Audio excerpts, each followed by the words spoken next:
দেখেন, আমরা কিন্তু বারবার বলেছি যে আমরা যারা নির্বাচনে অংশগ্রহণ করছি, যে কতগুলো দল, আমরা যদি মনে করি এবং আমরা যদি চাই দেশে একটা শান্তি শৃঙ্খলার মধ্য দিয়ে একটা নির্বাচন অনুষ্ঠিত হবে, আমরাই যদি একমত হই, তাহলে কারা গোলযোগ করবে? গোলযোগ করা কারো সাহসই নাই।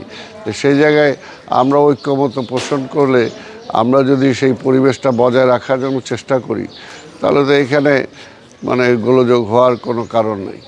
দেশের মানুষ এক সময়, এই দেশের সংকটের সময় শহীদ রাষ্ট্রপতি জিয়াউর রহমানকে তারা পেয়েছিল। যখন এই দেশটা ৭২ থেকে ৭৫ তলাবিহীন ঝুড়ি হয়েছিল, বেওয়ারিশ লাশের দেশ হয়েছিল, তারপরে কিন্তু এই দেশের সিপাহী জনতা ঐক্যবদ্ধভাবে সে সময় শহীদ রাষ্ট্রপতি জিয়াউর রহমানকে রাষ্ট্র ক্ষমতা এনেছিলেন। তিনি এসে এই দেশের মানুষের সকল সমস্যার সমাধান করেছিলেন।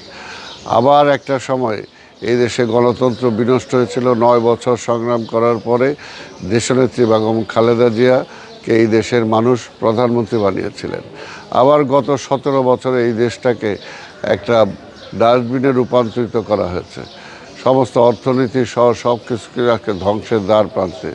আজকে এই অবস্থায় আবার মানুষ মনে করছে শহীদ জিয়ার উত্তরসূরি যেমনি হয়েছিল বেগম খালেদা জিয়া, আজকে বেগম খালেদা জিয়ার উত্তরসূরি হিসাবে তারা ইতিমধ্যেই আপনারা দেখেছেন গ্রহণ করেছে জননেতা তারেক রহমানকে। কাজে ইনশাআল্লাহ অবশ্যই যদি জনগণ ভোট দিয়ে বিএনপিকে জয়লাভ করায়, তাহলে আগামী দিনে অবশ্যই প্রধানমন্ত্রী হবেন দেশনায়ক তারেক রহমান। আমরা তো মোটা দাগে ৩১ দফা আমরা দিয়েছি, এবং তারপরে এর ৩১ দফার পর আরও কিছু সংস্কারের যে সমস্ত প্রশ্ন আসছে, আমরা তো এর আগেই বলছি যে মোটা দাগে যে আমরা তত্ত্বাবধায়ক সরকার অধীনে জাতীয় নির্বাচন, এটা আমরা আগে বলে আসছি। তারপরে এইখানে রাষ্ট্রপতির সাথে প্রধানমন্ত্রীর ক্ষমতার ভারসাম্য, সেটা আমরা আগেই বলে আসছি। তারপরে বিদেশে যারা অবস্থান করে বাংলাদেশে, তাদের ভোটের নিশ্চয়তা, এটা তো আমরা আগেই বলে আসছি। এবং অর্থনৈতিক সচ্ছলতা বৃদ্ধি করা, সেটা আমরা আগেই বলে আসছি।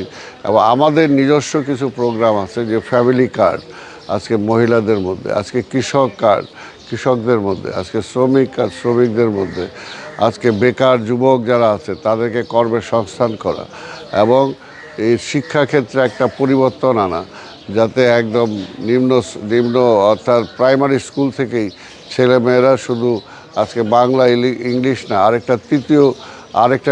আরেকটা শিক্ষার আরেকটা ল্যাঙ্গুয়েজ তারা শিখবে, এবং সেটা তারা যখন বিদেশে চাকরিতে যাবে তাদের সেখানে কাজে আসবে।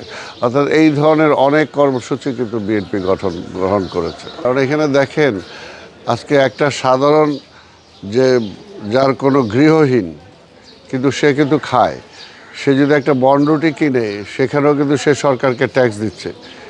সে যদি একটা পানি কিনে, সেখানেও কিন্তু সরকারকে ট্যাক্স দিচ্ছে। কাজেই সরকারেরও কিন্তু দায়িত্ব তাকে একটা আশ্রয় দেওয়া, সরকারের একটা দায়িত্ব তার ভরণ পোষণের ব্যবস্থা করা। তো কাজেই সেই ব্যাপারে সরকারের তো একটা ভূমিকা থাকতে হবে। তো সেই কারণে ফ্যামিলি কার্ড দিয়ে যেটা বলা হচ্ছে, যে একটা ফ্যামিলির মহিলাকে সেই কার্ডটা দেওয়া হবে, এবং সেটা পর্যায়ক্রমে দেওয়া হবে। এবং রাষ্ট্র যদি তার থেকে ট্যাক্স নিতে পারে, তাহলে রাষ্ট্র তাকে কেন তার সুযোগ সুবিধা নিশ্চিত করবে না? এটা তো রাষ্ট্রের দায়িত্ব, এবং রাষ্ট্রের টাকা তাকে দিতে হবে। এই টাকায় তার অংশ আছে। আজকে এইটা নিয়েও সমালোচনা হয়, আরে রাষ্ট্রের মালিক সে না? রাষ্ট্রের মালিক সে রাস্তায় পড়ে থাকবে, তার একটা আশ্রয় হবে না? রাষ্ট্রের মালিক সে না খেয়ে মরে যাবে, তার একটা খাওয়ার ব্যবস্থা হবে না, সে বিনা চিকিৎসায় মারা যাবে? এই রাষ্ট্র তো কাম্য না। এই রাষ্ট্রের জন্য তো আমরা যুদ্ধ করে দেশ স্বাধীন করি নাই। এই রাষ্ট্রের জন্য তো আজকে ২৪-এর অভ্যুত্থান ঘটে নাই।